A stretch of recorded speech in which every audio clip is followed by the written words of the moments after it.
Suzuki Grand Vitara terbaru, mobil compact crossover yang cukup baru dari Suzuki. Ini bukan lagi penerus dari Grand Vitara yang lama, tetapi merupakan mobil yang benar-benar baru dan tidak ada korelasi dengan Grand Vitara yang lama. Jadi kali ini aku berkesempatan melakukan test drive dan merasakan Grand Vitara ini secara langsung. Bagaimana sih rasanya? Ikuti videonya sesaat lagi.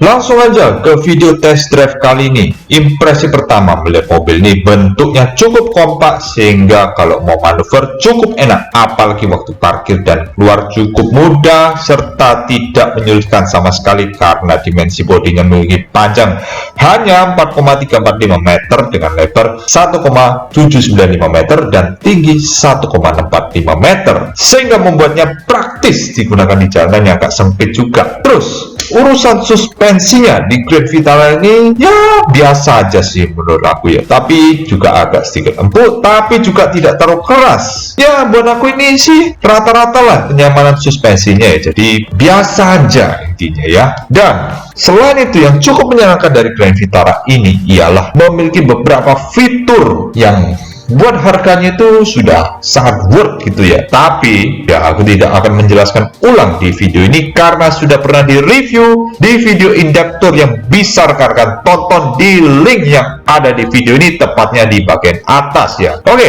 kita lanjutkan lagi. Untuk posisi mengemudinya cukup enak juga, tidak terlalu tenggelam di dalam kabin asal kursinya diatur ketinggiannya sesuai postur badan rekan-rekan semuanya. Jadi setelah ditinggalkan posisi mengemudinya menjadi lebih enak, apalagi mobilnya kompak, mengemudinya juga lebih yakin dan tidak takut terlalu lebar atau panjang. Serta yang membuatnya lebih aman, di depannya ada layar HUD yang sangat membantu pengemudi untuk melihat informasi penting yang ada di dalam mobil tanpa harus melihat instrumen cluster tentunya, sehingga ini tidak mengganggu pandangan saat mengemudi ya. Jadi intinya tidak ke distract lah sama hal-hal yang ada di instrumen cluster mobil ya. Tentunya ini sangat berguna ya untuk mobil-mobil yang dijual di Indonesia ya, karena HUD ini juga penting ya untuk visibilitas agar pengemudi itu tidak gampang ke distract ya. Jadi kan mengemudi menjadi lebih aman tentunya dengan adanya HUD ini. Selanjutnya mengenai akselerasi, Grand Vitara ini ditenagai mesin 1500 cc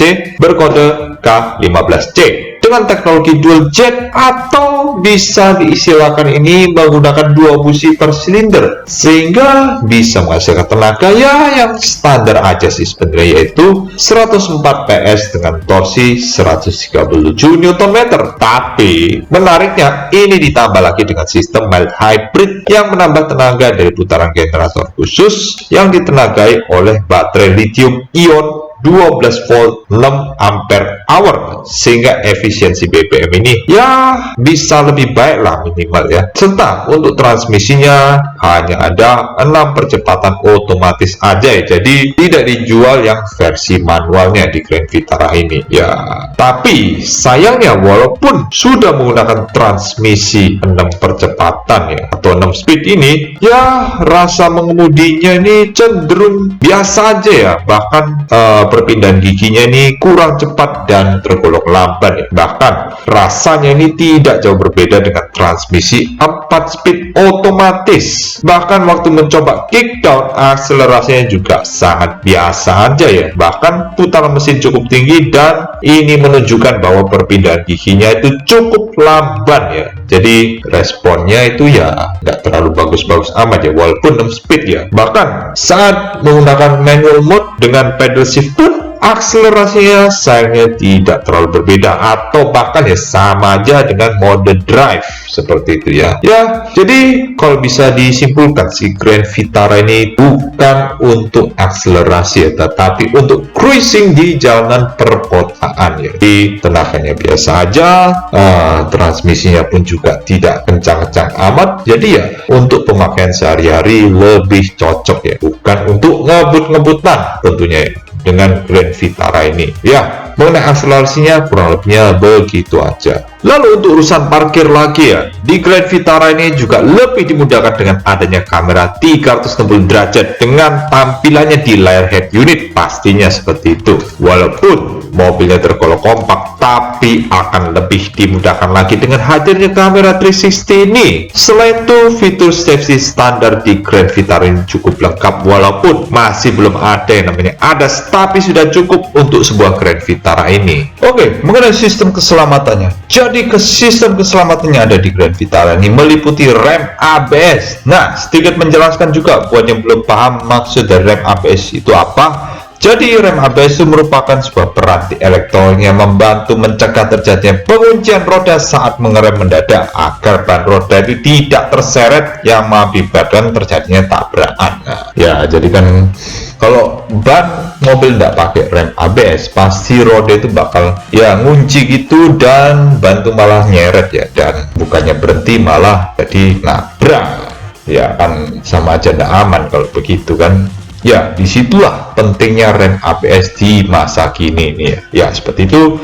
Dan selanjutnya ada sistem Electronic Stability Control. Sistem ini tentunya berfungsi untuk menjaga kestabilan mobil, untuk mencegah mobil itu tergelincir atau terguling bahkan sampai terbalik ya. Nah, ini penting juga ya, apalagi kalau mobil dengan ground clearance cukup tinggi, maka fitur stability control ini sangat-sangat penting sekali ya untuk menjaga keseimbangan mobil agar tidak oleng pasnya. Nah, disitulah kegunaannya. Terus selain itu ada yang namanya traction control. Nah, ini bertujuan untuk membantu menjaga kendali mobil saat berkendara di jalanan licin atau sedikit berlumpur, dan sistem ini tentunya akan mencegah mobil itu tergelincir ya. Jadi itulah guna dari traction control pada mobil ini ya. Ya, kalau tergelincir pasti akan hilang kendali, dan sistem ini akan mencegah hal itu terjadi tentunya. Dan selain itu ya